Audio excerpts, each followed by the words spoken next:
గ్రామీణ ప్రాంతాల్లో ఉన్న నిరుద్యోగ యువతకు రాష్ట్ర ముఖ్యమంత్రి నారా చంద్రబాబు నాయుడు, డిప్యూటీ సీఎం పవన్ కళ్యాణ్ ఉపాధిని ప్రోత్సహించడంలో భాగంగా వారికి టూరిజం ద్వారా ఉపాధిని అందిస్తున్నారని టీడీపీ సీనియర్ నాయకులు గున్నం చంద్రమౌళి పేర్కొన్నారు. కాకినాడ రూరల్ మండలం పెనుమర్తి గ్రామంలో స్కజ్ రిసార్ట్స్ ను గున్నం చంద్రమౌళి ముఖ్య అతిథిగా పాల్గొని ప్రారంభించారు. ఈ సందర్భంగా చంద్రమౌళి మాట్లాడుతూ కాకినాడ నగరానికి సముద్ర తీరానికి అతి చెరువులో స్కజ్ రిసార్ట్స్ ఏర్పాటు చేయడం శుభ పరిణామమన్నారు.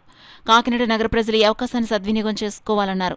కార్యక్రమంలో గ్రామ ప్రజలు, యువకులు పాల్గొన్నారు. ఆహ్లాదకరమైన వాతావరణం క్రియేట్ చేసి పెట్టాడు. ఇక్కడ తన సొంతంగా స్వయం కృషితో తను సెల్ఫ్ ఎంప్లాయ్మెంటేషన్కి ఎవరి మీద ఆధారపడకుండా తనే నలుగురికి ఆదర్శంగా నిలబడి ఇలాంటి కార్యక్రమం చేపట్టాడు. అది కూడా ఈ కాకినాడ రూరల్లో చేపట్టాడు. ఈ కాకినాడ రూరల్లో ఇలాంటి అరుదుగా ఉన్నాయి.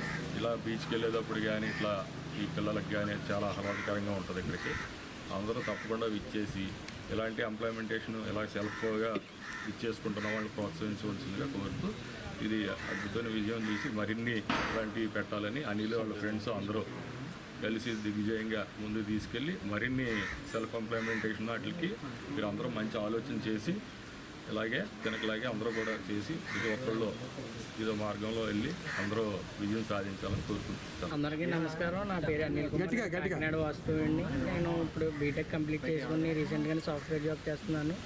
అది చేస్తూ నేను ఇలాగ రిసార్ట్ నా స్వీకరిస్తూ మా అమ్మ నాన్నగారు దీవెనలతో నేను రిసార్ట్ ఓపెన్ చేసుకున్నాను. సో ఎంప్లాయ్మెంట్కి, నిరుద్యోగులకి సహాయపడదాం అనుకున్న ఒక చిన్న కాన్సెప్ట్తో నా ఫ్రెండ్స్ అందరితో బిట్టు అలాగే వాళ్ళ సర్కిల్ అందరి ఫ్రెండ్స్తో ఇలాగా నేను ముందుకు రావడం జరిగింది. సో పార్టీలు ఏమన్నా ఉన్నా, ఫంక్షన్ చిన్న ఏమన్నా ఉన్నా కూడా మీరు అందరూ వచ్చి పాల్గొనవలసిందిగా